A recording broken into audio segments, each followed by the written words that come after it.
तो देखिए यहाँ पे सभी लोग, हम लोग क्या पढ़ रहे थे, भोज्य पदार्थों का संरक्षण, ये पढ़ रहे थे जी।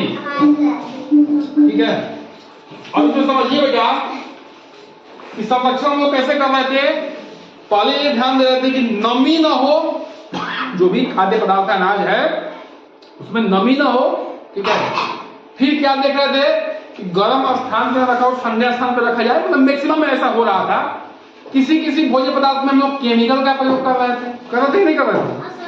पाश्चीकरण भी किए थे दूध का, है ना। अब देखना है बेटा कि जो संरक्षण का महत्व क्या है।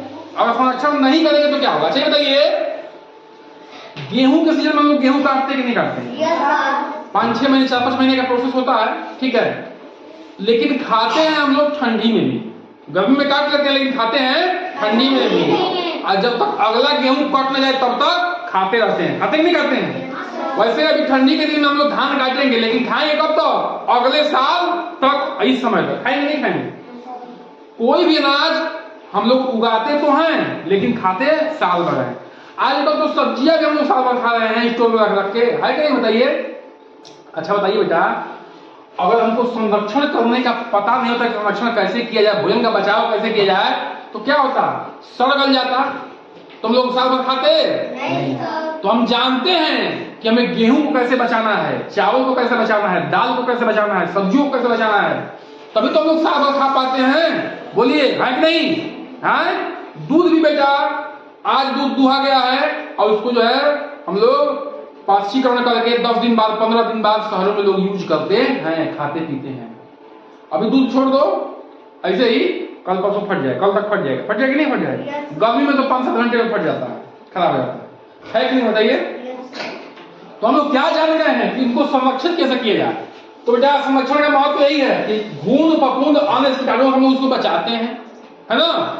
घून से फफूंद से अन्य कीटाणु जो लग जाते हैं उसमें हम लोग संरक्षण के तरीके जानते हैं, इसलिए उसको बचा पाते हैं। फिर फल सब्जियां जो सीजन में उग रही हैं उसको भी हम लोग बहुत दिनों तक प्रयोग कर रहे हैं। आजकल कर रहे हैं कि नहीं कर रहे हैं? बड़े बड़े रेफ्रिजरेटर कंपनियों में लगे हुए हैं और हम लोग महीनों दिनों तक उसको जो है यूज कर रहे हैं। प्याज है, प्याज का यूज हम लोग सालों साल कर रहे हैं। टमाटर है, उसका यूज सालों भर कर रहे हैं। कर रहे हैं कि नहीं कर रहे हैं? आलू का यूज सालों भर कर रहे हैं, कोल्ड स्टोर में रख के, है कि नहीं बताइए।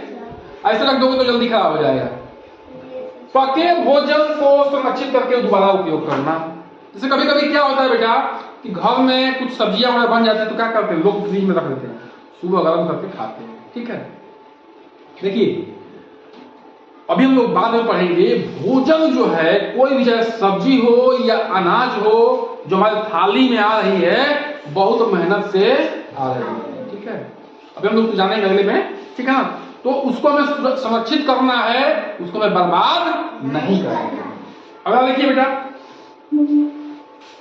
भविष्य के लिए खाद्य पदार्थों की सुरक्षा का मानव मूल्य। ठीक है, अब देखिए वही मैं बताना कि मौसम के अनुसार उत्पादन तो होता है लेकिन उसका प्रयोग हम लोग साल भर करते हैं। कब तक? जब तक अगली फसल ना फट जाए। ठीक है, तो हम लोग क्या जानते हैं, उसको गेहूं को, चावल को, दाल को, सब्जियों को कैसे सुरक्षित किया जाए हम लोग जानते हैं, इसलिए उसका प्रयोग कर पाते हैं। अगर ऐसे छोड़ दिया जाए तो जल्दी खराब हो जाएगा, है ना बेटा। सरकार भी भंडारण करती है, किसका किसका? गेहूं चावल का। तो कहीं जो है आपातकाल आ गया तो क्या करेगी, वहां गेहूं चावल पहुंचाया जाएगा कि हमारे देश के लोग खाने बिना मरे नहीं। ठीक है ना, कहीं कोई आपदा आ गई तो वहां भी पहुंचाया जाएगा सरकार के द्वारा कि हमारे देश के नागरिक खाए बिना मरे नहीं, है ना बेटा। तो ये ध्यान समझना है। तो सरकार जानती है कि हमें गेहूं चावल दाल को कैसे सुरक्षित रखना है, वो भी जानती है, सरकार भी जानती है। सरकार में लोग लगे हुए हैं, आप ही जो लोग बड़े होंगे, जब अधिकारी बनेंगे, कर्मचारी बनेंगे तो लोग सुरक्षित करेंगे उसको, है कि नहीं है। वही सरकार का हिस्सा बनेंगे। हम लोग भी क्या है, सरकार का हिस्सा है। ठीक है कि नहीं बताइए। तो क्या ठीक है ना। अब देखिए तो ध्यान समझिए, भोजन को जो है बर्बाद नहीं करना है, ये बात समझिए। क्यों? क्योंकि देखिए अगर भोजन कितनी मेहनत से आती है और हमारे देश में बहुत से लोग ऐसे हैं जिनको सही तरीके से भोजन नहीं मिल पाता है। हमें अगर सही तरीके से भोजन मिल रहा है तो क्या है, हम बहुत लकी हैं। या तो हम अच्छे घर में पैदा हुए हैं या ऐसे जगह पैदा हुए हैं जहां भोजन पैदा हो रहा, अनाज पैदा हो रहा है। बहुत जगह ऐसे हैं जहां गेहूं चावल दाल पैदा ही नहीं होता, वहां हम लोग के यहाँ से जाता है ट्रक पे लाद के, ट्रेन पे लाद के। ठीक है ना, बात समझ रहे हो? जैसे पहाड़ी इलाका वहां बहुत कम होता है, ठीक है ना, वहां से हमारे यहाँ सेब आता है। हमारे यहाँ सेब होता है नहीं होता, फल होता नहीं हमारे यहाँ, सेब होगा नहीं होता है, तो पहाड़ों से सेब हमारे यहाँ आता है। ठीक है, तो हम लोग सेब खाते हैं, खाते नहीं खाते हैं? तो समझिए बेटा, पहले भोजन बर्बाद क्यों नहीं करना है, क्योंकि भोजन बड़ी मेहनत से आ रही है, और आप जो भोजन कूड़ेदान में तुरंत फेंक देते हैं, जैसे आप लोग बाहर फेंक देते हैं, वो भोजन कितनी मेहनत से आती है, कितने लोग हमारे देश में खाए बिना मर रहे हैं। ठीक है, उसको भी आप ध्यान रखिए।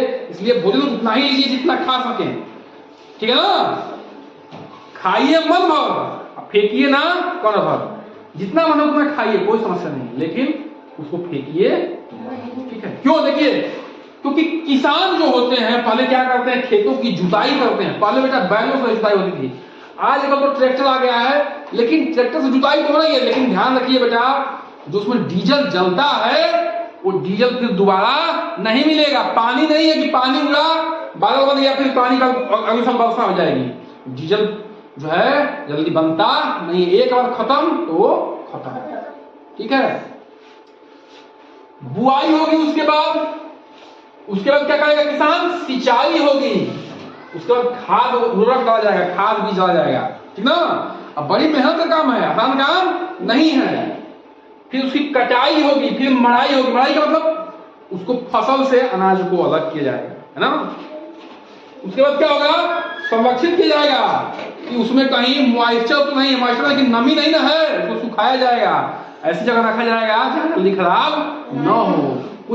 कुछ जो है खाने वाले पदार्थों को ठंडी जगह पे रखा जाता है कि नहीं, बताइए। तो इसमें क्या लगती है, बड़ी मेहनत लगती है बेटा किसान की।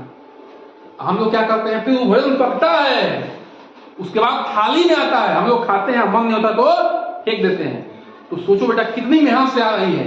और सबसे बड़ी बात, जब भोजन फेंकना हो तो एक बात उनको याद रखना कि जो भोजन के लिए मर रहे हैं, ठीक है, जिनके जो है शरीर, जिनके जो है ये भी नहीं पता है कि अगले दिन भोजन मिलेगा कि नहीं, तो भोजन बर्बाद नहीं करना, ठीक है ना।